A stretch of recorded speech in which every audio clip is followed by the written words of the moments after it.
નમસ્કાર નડિયાદ ચેકપોસ્ટ લાઈવમાં આપનું સ્વાગત છે. હું ફૂડ વિભાગ નડિયાદ સરદાર પટેલ ભવનની ઓફિસ વાળાઓ તેમજ ફૂડ વિભાગ મહાનગરપાલિકાની ઓફિસમાં કામ કરતા હોય છે તે બંને ઓફિસોના કર્મચારીઓને હું એક સરસ મજાની એક જાણકારી આપવા માંગુ છું કે તમે રેડ કરો છો સારી વાત છે, તમે તપાસ કરો છો સારી વાત છે, પણ તમારી સગવડ મુજબ તમે જે રેડ કરો છો તમારી સગવડ મુજબ તમને મનમાં ફાવે તેમ તમે સેમ્પલો લઈને ચેક કરો છો. એ પણ ચલો તમને ગમ્યું એટલે તમે કર્યું, પણ હું તમને અત્યારે આ ચાલુ વિડીયોમાં જ 3 કે 4 બાબતે તમે કેમ કાર્યવાહી કરતા નથી એની મને તમે જાણકારી આપો.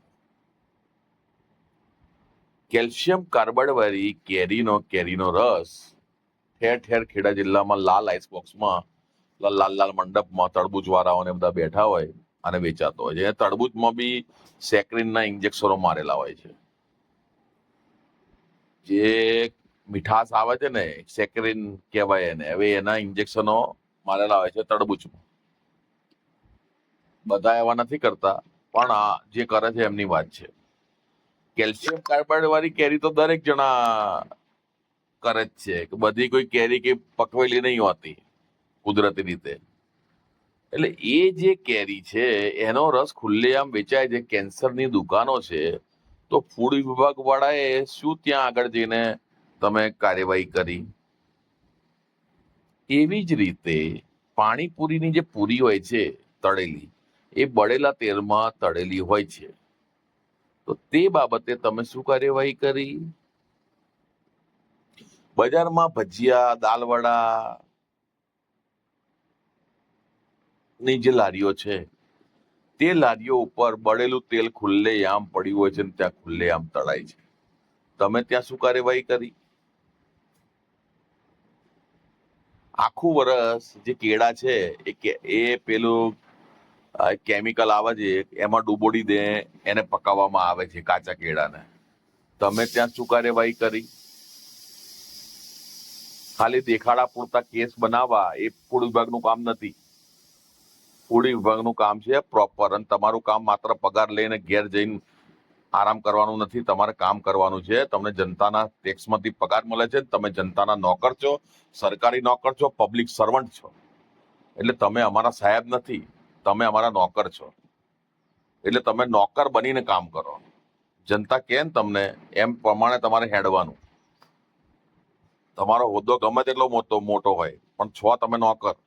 એક વાત તમે બંને બાજુના કાન ખોલીને સાંભળી લેજો, બરોબર છે?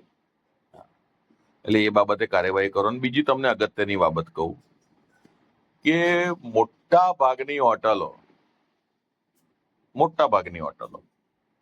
દરેક સમુદાયના દરેક વ્યક્તિઓની જે હોટલો ચાલે છે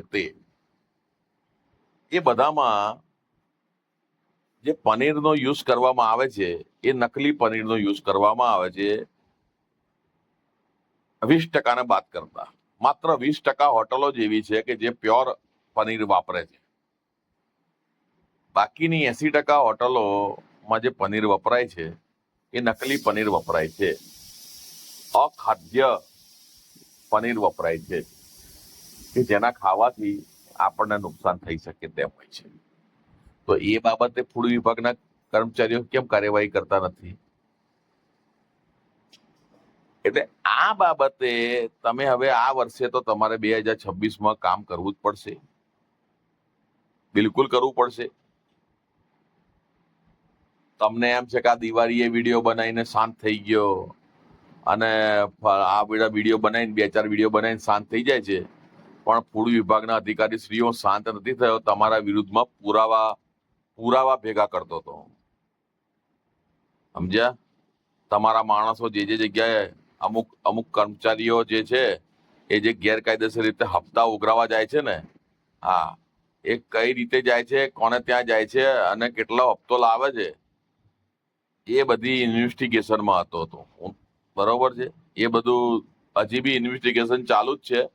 અમુક બાબત ખબર પડી છે કે તમને કોણ કોણ દિવાળીએ હપ્તા આપે છે એ જાણકારી મળી છે. બરોબર છે. અને એ હપ્તાનું એ હપ્તાના રૂપિયા કઈ રીતે કાયદેસર થઈને તમારી પાસે આવે છે એની પણ જાણકારી મળી છે. એટલે હું આની પાછળ પડી ગયો છું. હવે તમારે ફૂડ વિભાગનું મેં તમને જે મુદ્દા આલ્યા એ બાબતે કાર્યવાહી કરવાની છે કે નથી કરવાની એ હવે તમારે વિચારવાનું. બરોબર.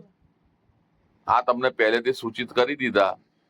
પછી ભોગવવાનું થાય ને પછી એ વખતે મને ફોન કોઈ જોડે ના કરાવડાવતા કે યાર આમાં અમારે આમ થયું તેમ થયું ફલાણું થયું ઢીકણું થયું. બરોબર.